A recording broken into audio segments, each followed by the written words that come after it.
I would like to make a statement on a legal settlement that the government has reached concerning the claims of Kenyan citizens who lived through the emergency period and the Mau Mau insurgency from October 1952 to December 1963.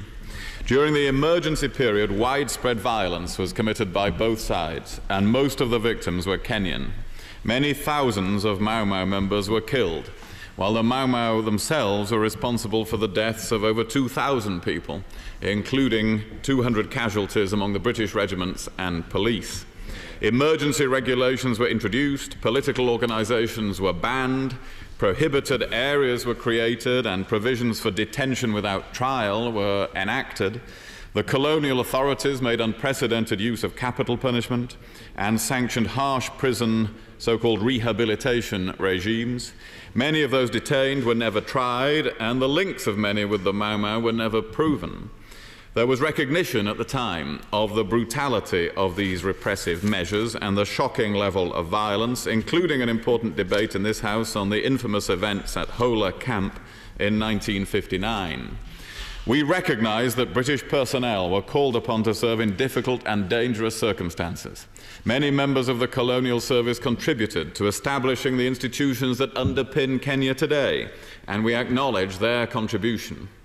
However, I would like to make clear now, and for the first time on behalf of Her Majesty's Government, that we understand the pain and grievance felt by those who were involved in the events of the emergency in Kenya. The British government recognises that Kenyans were subject to torture and other forms of ill treatment at the hands of the colonial administration. The British government sincerely regrets that these abuses took place and that they marred Kenya's progress towards independence. Torture and ill treatment are abhorrent violations of human dignity which we unreservedly condemn. In October 2009, claims were first brought to the High Court by 5 individuals who were detained during the emergency period regarding their treatment in detention. In 2011, the High Court rejected the claimants' argument that the liabilities of the colonial administration transferred to the British government on independence, but allowed the claims to proceed on the basis of other arguments. In 2012, a further hearing took place to determine whether the cases should be allowed to proceed. The High Court ruled that 3 of the 5 cases could do so. The Court of Appeal was due to hear our appeal against that decision last month. However, I can announce today that the government has now reached an agreement with Lee Day, the solicitors acting on behalf of the claimants, in full and final settlement of their clients' claims. The agreement includes payment of a settlement sum in respect of 5,228 claimants, as well as a gross costs sum, to the total value of £19.9 million. The government will also support the construction of a memorial in Nairobi to the victims of torture and ill treatment during the colonial era. The memorial will stand alongside others that are already being established in Kenya as the country continues to heal the wounds of the past.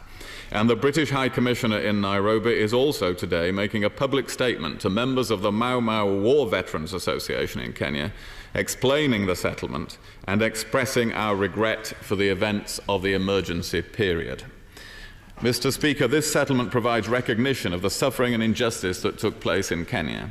The Government of Kenya, the Kenya Human Rights Commission and the Mau Mau War Veterans Association have long been in favour of a settlement, and it is my hope that the agreement now reached will receive wide support, will help draw a line under these events, and will support reconciliation. We continue to deny liability on behalf of the government and British taxpayers today for the actions of the colonial administration in respect of the claims, and indeed the courts have made no finding of liability against the government in this case. We do not believe that claims relating to events that occurred overseas outside direct British jurisdiction more than 50 years ago can be resolved satisfactorily through the courts without the testimony of key witnesses that is no longer available. It is therefore right that the government has defended the case to this point since 2009. It is, of course, right that those who feel they have a case are free to bring it to the courts. However, we will also continue to exercise our own right to defend claims brought against the government and we do not believe that this settlement establishes a precedent in relation to any other former British colonial administration. The settlement I'm announcing today is part of a process of reconciliation. In December this year, Kenya will mark its 50th anniversary of independence, and the country's future belongs to a post-independence generation.